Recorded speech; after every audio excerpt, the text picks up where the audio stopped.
Tahun 2020 kemarin banyak banget orang-orang yang mengalami kebangkitan spiritual. Dan hal ini sepertinya memang terjadi secara alami, alias ada kekuatan semesta yang memang menggerakkan energi-energi di alam sehingga banyak banget yang mengalami kebangkitan spiritual dan mulai mengasah sisi spiritual dalam diri masing-masing.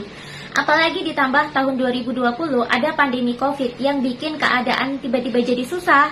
Ini bikin manusia banyak yang jatuh ke titik terendah mereka dan banyak yang akhirnya justru mendapatkan kebangkitan spiritual sebagai hikmahnya. Nah, bagaimana sih proses manusia yang mengalami kebangkitan spiritual secara alami? Pertama-tama, biasanya manusia ini bakalan jatuh dulu ke sebuah fase dalam hidup mereka yang merupakan titik terendah. Manusia biasanya akan jatuh dan mengalami penyakit yang hebat atau tertimpa musibah lain yang membuat dia kehilangan banyak hal, entah kehilangan harta, kehilangan keluarga, kehilangan pasangan, atau kehilangan teman-temannya.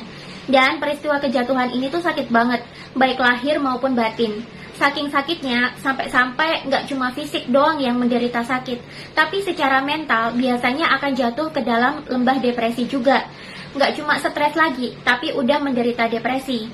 Bahkan nggak sedikit yang sampai kepengen banget buat bunuh diri saking beratnya beban pikiran dan sakitnya penyakit yang harus diderita.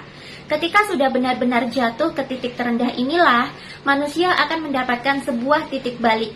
Dari yang semula sakit, baik fisik maupun mental, dia akan sampai ke titik di mana dia pasrah atau ikhlas dengan segala hal yang sudah terjadi.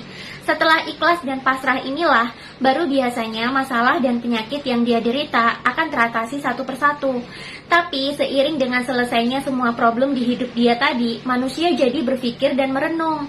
Dia biasanya jadi lebih suka menyendiri dan menjadi pengamat atas setiap peristiwa dalam kehidupan. Perilakunya jadi lebih kalem dan pendiam. Tapi di balik diamnya itu, sebenarnya manusia yang mengalami kebangkitan spiritual ini sedang mengamati sambil merenung.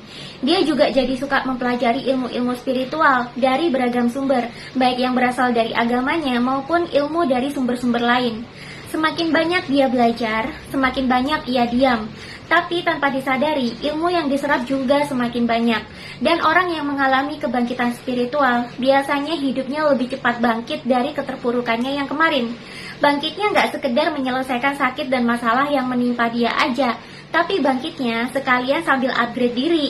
Kepribadiannya jadi lebih baik, dia jadi lebih suka belajar, dia jadi lebih banyak mendengar. Dan semakin lama, jika sisi spiritualnya semakin diasah, dia akan tumbuh menjadi manusia yang semakin bijaksana dan arif.